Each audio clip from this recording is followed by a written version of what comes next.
fare un tuo hamburger gourmet, quello che ti servono sono carta e penna. Su questo foglio di carta devi segnare dal basso in alto tutti gli ingredienti che vuoi mettere nel tuo hamburger. Nel mio caso sono, partendo dal pane in basso, il pane, la salsa, il cetriolo, un'insalata croccante, il burger, il formaggio, della cipolla passata alla piastra, pancetta croccante e poi ancora salsa e poi il pane. Ma questo mio è solo un esempio, tu puoi fare naturalmente il burger che vuoi, io ti farò vedere con che metodo procedo e tu potrai seguire questo metodo per fare il burger che preferisci. Allora, gli ingredienti si dividono in due, quelli che dovranno essere messi caldi e quelli invece che dovranno essere messi freddi. Il punto è che dovrei averli tutti pronti nel momento in cui dovrei fare il burger. Quando il burger è caldo devi avere tutti gli altri ingredienti pronti, per cui devi prepararli prima. Gli ingredienti caldi sono il burger, la cipolla e la pancetta croccante nel mio caso. E ovviamente avrai i tuoi.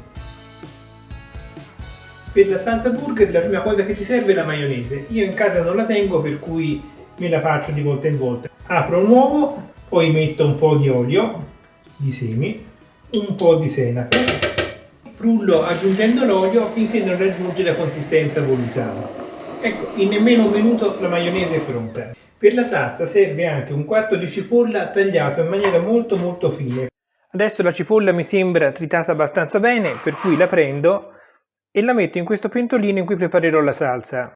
Dopo la cipolla aggiungo 4 cucchiai di maionese, un cucchiaio di concentrato di pomodoro, un cucchiaio di aceto di mele, un cucchiaio raso di zucchero, un cucchiaio di senape, più o meno un cucchiaino abbondante di salsa Worcestershire, mi chiedo scusa per la pronuncia, 40 g di acqua e poi un po' di aglio in polvere. E una volta che è tutto mescolato, metti la salsa a bagnomaria a restringersi. Mentre la salsa continua a restringersi a fuoco bassissimo, cominciamo con gli altri ingredienti. Prendo un cetriolino sott'aceto e lo faccio a striscioline non troppo sottili. L'ingrediente successivo è semplicemente una foglia di insalata iceberg bella croccante, magari levo la parte più grossa e dura e il resto poi lo metteremo in qualche modo nel panino e la lasciamo qui. Per il formaggio ho questo pezzo di provolone, penso che andrà benissimo. Per quanto riguarda l'hamburger vero e proprio, ho messo sulla bilancia 180 g di macinato misto bovino e suino. Secondo me l'hamburger un po' di grasso lo deve contenere, per cui non mi dispiace affatto che ci sia un po' di maiale. E a questo punto come lavoro l'hamburger? Semplicemente prendo con le mani il macinato e comincio a lavorarlo con le mani in questa maniera. Quando la carne ti sembra abbastanza compatta, come una massa omogenea, l'hamburger praticamente è manipolato al punto giusto e possiamo schiacciarlo. Ti domanderai come farlo della dimensione giusta? In realtà è molto semplice. Devi prendere il panino e devi fare in modo che l'hamburger sia più grande del panino, perché mentre si cuoce tenderà a restringersi e quindi sarebbe un po' ridicolo avere un burger piccolo in un panino più grande. Per cui lo confrontiamo con il panino e lo schiacciamo finché non è più grande del panino. Così direi che va bene. Durante la cottura si gonfierà, aumenterà in altezza e si ridurrà in larghezza. Nel frattempo anche la salsa è arrivata alla densità giusta, per cui possiamo levarla e metterla da parte. Così si raffredderà un po' e si solidificherà ulteriormente. Adesso mancano soltanto gli ultimi due ingredienti da fare cucinati. Il primo è la pancetta. Ho questo bel pezzo di pancetta e taglio delle fette abbastanza spesse, ma senza esagerare.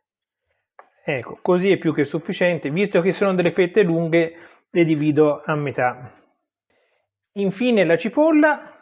Ho preso una mezza cipolla e la taglio abbastanza grossolanamente.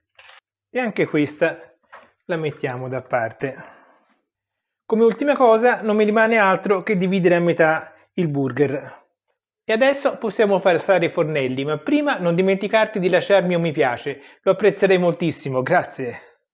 Sul fornello piccolo metto la piastra su cui riscalderò il pane, mentre sul fornello grande metto una piastra di ghisa su cui farò il hamburger. Sulla piastra di ghisa ci metto quasi subito la cipolla, così si cuocerà a un calore un pochino meno forte di quello che mi servirà invece per cuocere l'hamburger, che dovrà essere invece molto intenso. Mentre la piastra si è scaldata, si è cotta anche la cipolla, a questo punto mi sembra fatta, per cui con le pinze la levo e poi lascerò scaldare la piastra ancora un altro pochino in maniera che diventi proprio rovente.